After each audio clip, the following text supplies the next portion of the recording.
സ്വത്ത് വിവരങ്ങൾ വെളിപ്പെടുത്തി സുപ്രീം കോടതി ജഡ്ജിമാർ 21 ജഡ്ജിമാരുടെ സ്വത്ത് വിവരങ്ങൾ സുപ്രീം കോടതിയുടെ വെബ്സൈറ്റിൽ പ്രസിദ്ധീകരിച്ചു. നടപടി സുതാര്യത വർദ്ധിപ്പിക്കുന്നതിന്റെ ഭാഗമായിട്ടാണെന്ന് സുപ്രീം കോടതിയുടെ പ്രസ്താവന. സുപ്രീം കോടതിയിലെ 33 ജഡ്ജിമാരിൽ 21 പേരുടെ സ്വത്ത് വിവരങ്ങളാണ് പ്രസിദ്ധീകരിച്ചത്. ചീഫ് ജസ്റ്റിസ് സഞ്ജീവ് ഖന്നയ്ക്ക് 3.38 കോടിയുടെ നിക്ഷേപമാണുള്ളത്. ഏറ്റവും കൂടുതൽ നിക്ഷേപമുള്ളത് ജസ്റ്റിസ് KV വിശ്വനാഥനാണ്, 120 കോടി.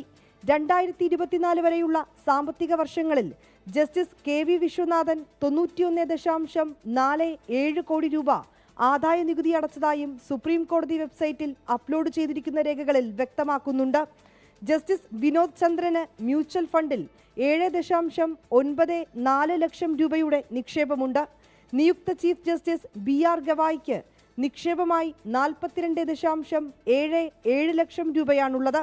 1.3 കോടിയുടെ ബാധ്യതയുള്ളതായും വെബ്സൈറ്റിൽ പ്രസിദ്ധീകരിച്ചിരിക്കുന്ന രേഖകളിൽ വ്യക്തമാക്കുന്നുണ്ട്.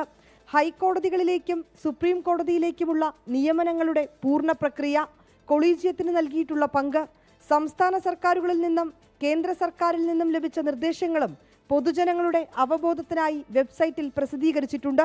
24 ഡൽഹി.